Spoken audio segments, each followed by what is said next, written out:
yo guhikaze kuri iyi ahagutse yanjye nawe uyu muyoboro wacu wa YouTube aho twamamariza ubutumwa bwiza bwa Yesu Kristo bigamije kugira ngo ubugingo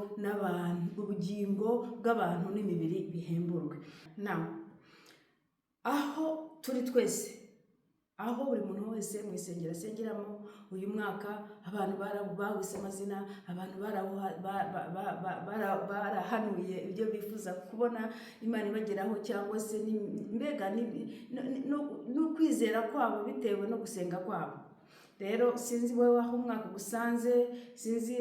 gusanze, haba mu byishimo cyangwa se haba no mu bibi, kuko bibaho. Hari abapfushije babuze babo muri uyu mwaka mushya turimo, mbega twinjiyemo. Hari abarwaye, hari abafite ibibazo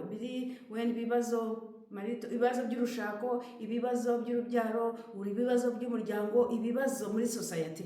Ariko Imana yo mu ijuru nta hantu itagera kugira ngo ihindurire umuntu amateka. Natwe rero muri Word Outreach, aho turi mu gihugu cya Denmark, uyu mwaka natwe twawuhaye izina ryitwa umwaka wa Jubilee, umwaka w'ibisubizo, umwaka w'umunezero, umwaka wo kwishimira mu Mwami wacu Yesu, umwaka wo gutabarwa, umwaka w'intsinzi. Reka rero nawe tubana kuri ahagutse yanjye nawe uyu mwaka natwe niko tuwubona. Ni umwaka w'ibisubizo, umwaka w'umunezero, umwaka wo kunesha, kuko abari baraduteye baraciye mu nzira imwe, twabonye bahunga baca mu nzira zirindwi. Twabonye Imana yacu iza iradutabara, ibana natwe, tubona tubaye amahoro. No kuba tugeze iki gihe ni Uwiteka niwe wabikoze.